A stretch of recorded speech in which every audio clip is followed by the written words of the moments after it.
Can you hear me all right? Awesome, thank you. Yes, so I'm Florian Scholz. I'm from Bremen, Germany, and today I would like to talk a bit about MDN browser compatibility data. For the last 8 years or so, I'm working on MDN. MDN is Mozilla developer.mozilla.org. It's probably, what's that? Closer to the mic? All right. Let's see.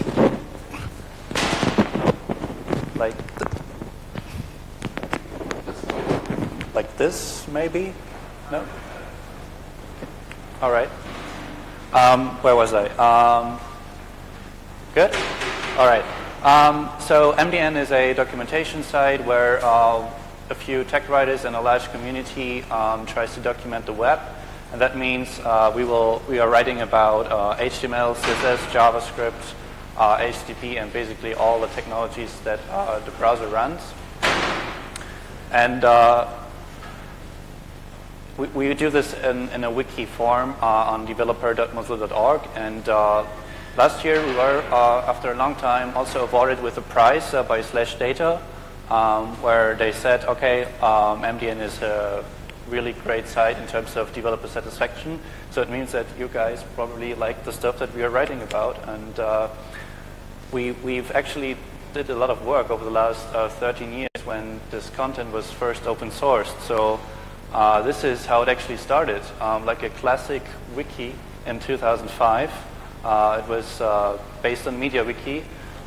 Mitchell Baker was able in 2005 to take a few of the Netscape contents where technical writers from Netscape wrote about JavaScript and open sourced that into a wiki. And this was the layout in 2005, where basically all the Mozilla developers put on all the stuff that they developed about all the technologies they have invented, like JavaScript and so forth.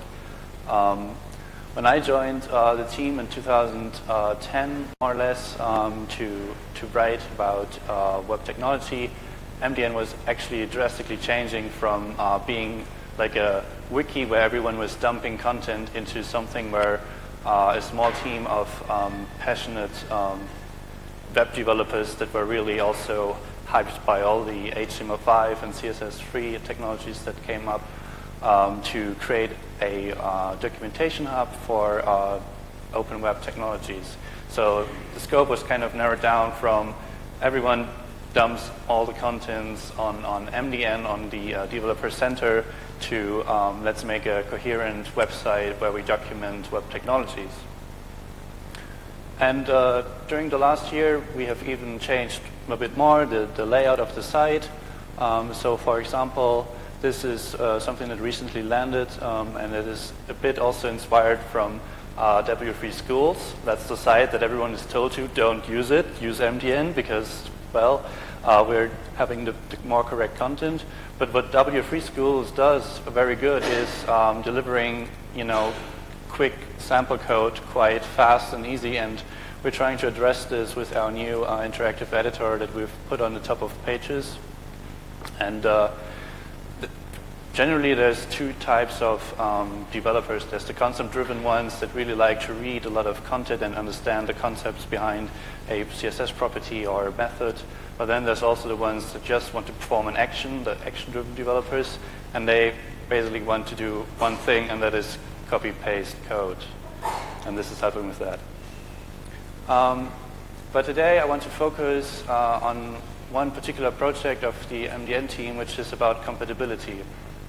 And compatibility is not only important for MDN, but also for Mozilla. We want to encourage everyone to use a variety of browsers and not only write website for one browser, which used to be the IE problem, which now probably turns into the Chrome problem.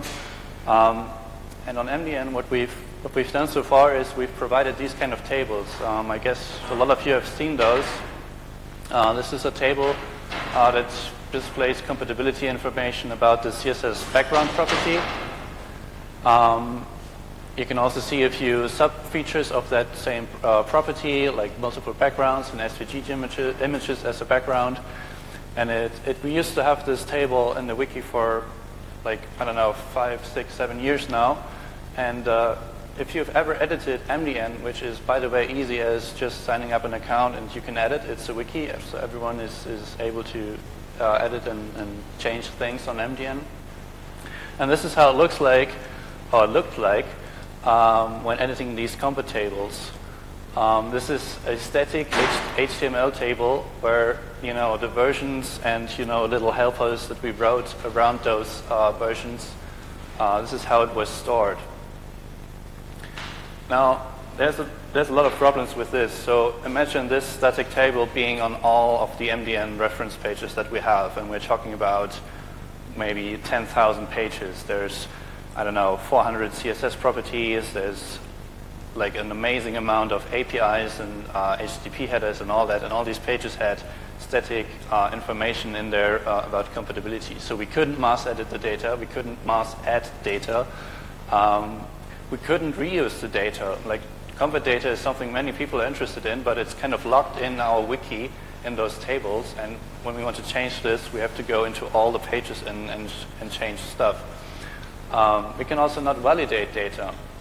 So, as I just said, everyone can edit MDN and put a, say, Firefox 6.3 version for the CSS background property, which is nonsense, as Firefox 6.3 never existed. And because of the nature of the wiki, which in the M team we are also considering rethinking at the moment, everyone can just change things without any further discussion, which is a problem when talking about factual information like compatibility. There's not actually an opinion around this. It's just it has started to work in this version, or it has not, and it's another version, or it's not supported at all. We can also have no automation here. Like we could probably write some scripts using source labs or browser stack, automatically generating information on when something was supported. And finally, the MDN team is largely, or the MDN website is largely sponsored by Mozilla. And we have a few employees, including me, working on the site. But we want to encourage and invite the other browser vendors as well to document with us together the open web. And we've addressed a few of these points. The last one, for example, in October last year, in October 2017, Mozilla, we reached out over the last year to a few other industry leaders, namely Microsoft, Google, the W3C, and Samsung.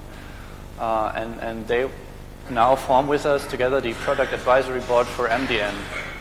What this means is that all these companies are now helping us to document the web, because we are all doing things on the web. We all, like the Microsoft and Google, they are building browsers. The W3C creates the standards that we are also documenting on MDN. So finally, after a few years, we came together and formed this board, and this will help us with the whole documentation and also with the Compat data. And then what we finally also came up with is we want to get out the Compat data out of the wiki. We want to kind of liberate it, break it free from the static tables into a repository. So what we came up with is a repository that you can find on GitHub. It's github.com/mdn/browser Compat data. And what we did there is we stored all this data that we have in our reference pages in a structure that looks very much like this.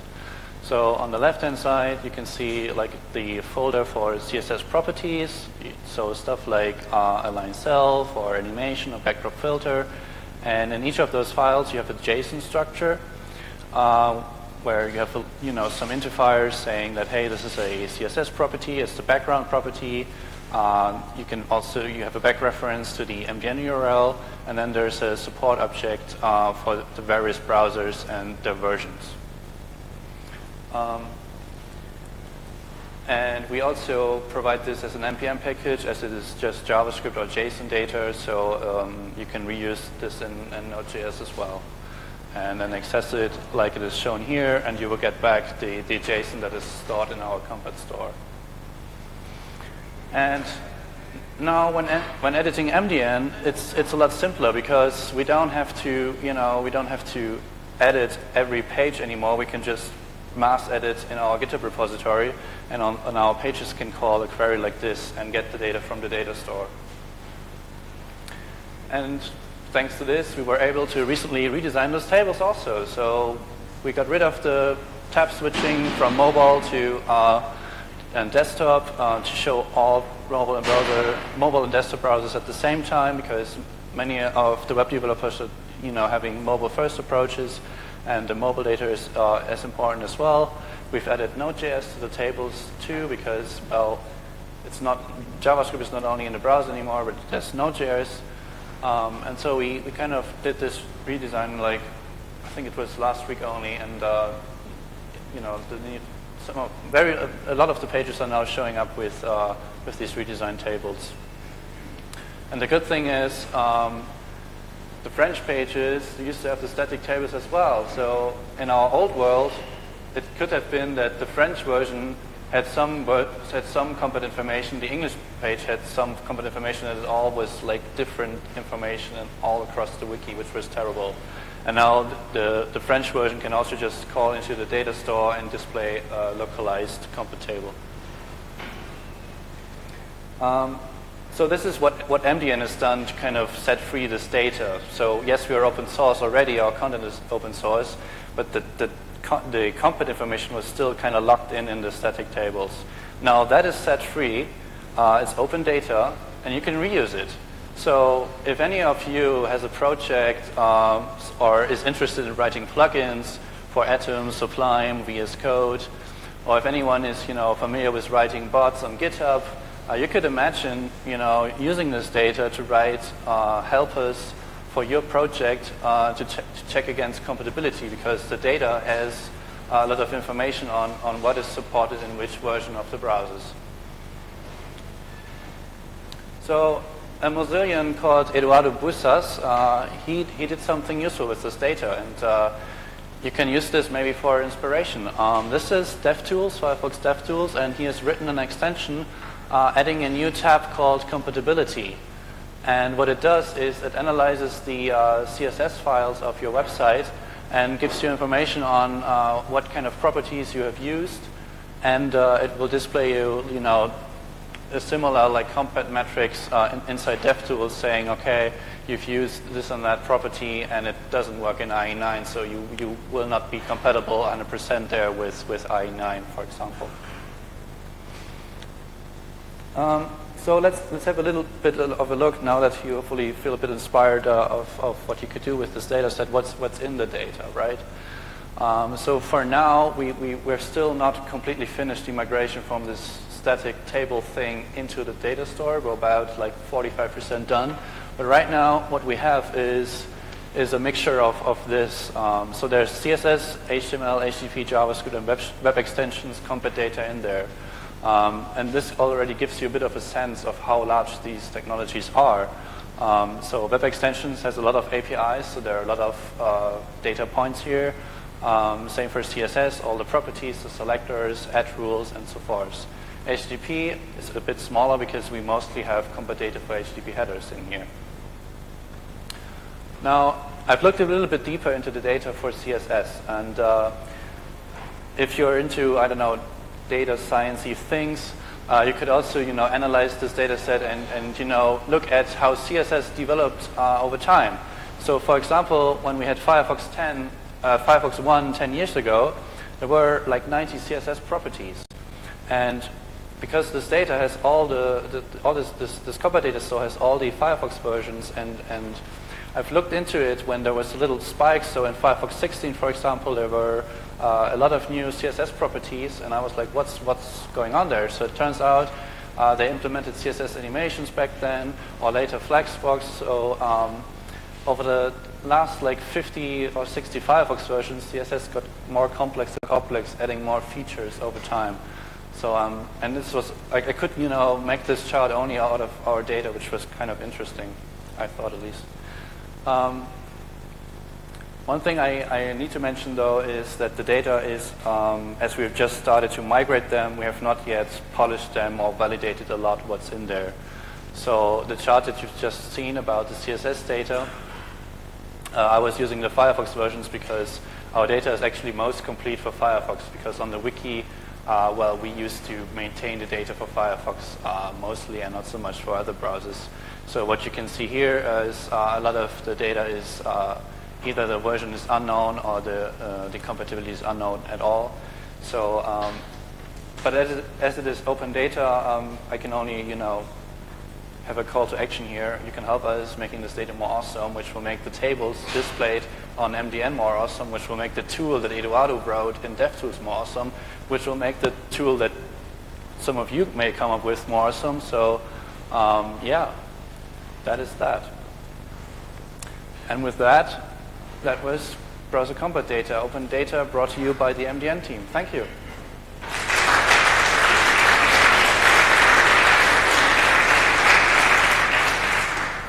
Any questions? Yes? Yes, I know that.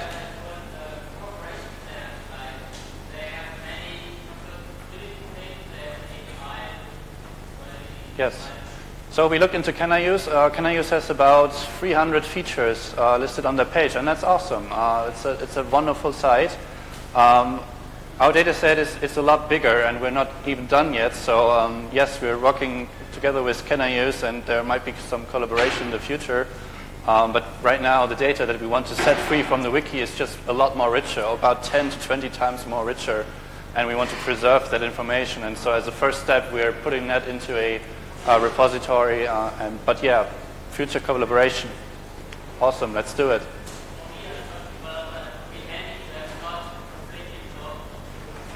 Right. Right. So the things that. Oh yeah, sorry. So the question is about collaboration between Can I Use and this data set, and competing or double effort. And the thing is, this data set is a lot more richer because we have all the information from over 6,000 MDN wiki pages, and Can I Use has only about 300 pages listed at the moment. And both projects are kind of relying on manual pull requests, updating the data. What we want to bring in here is we want to kind of have official status using our partners from the MDN Product Advisory Board, putting in official version numbers when something is supported, and also adding on top of the data some validation and automation, that actually tells us the truth whether or not something is supported. But yeah, I'm open to collaboration with Can I Use as well, and yeah, sure.